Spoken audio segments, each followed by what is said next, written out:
আসসালামু আলাইকুম ওয়া রাহমাতুল্লাহি ওয়া বারাকাতুহু। ইসলামিক ভাই ও বোনেদের কাছে 4টি প্রশ্ন করব ইনশাআল্লাহ।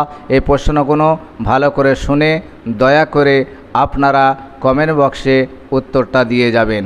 নাম্বার 1, আমাদের নবী কত বছর বয়সে বিবাহ করেন?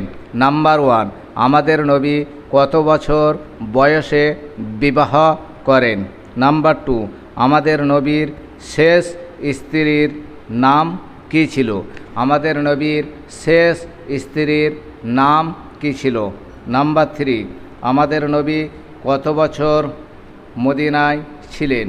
আমাদের নবী কত বছর মদিনায় ছিলেন? নাম্বার 4, আমাদের নবীর মোট কতজন সন্তান ছিলেন? আমাদের নবীর কতজন সন্তান ছিলেন? আসসালামু আলাইকুম ওয়া রাহমাতুল্লাহি ওয়া বারাকাতুহু।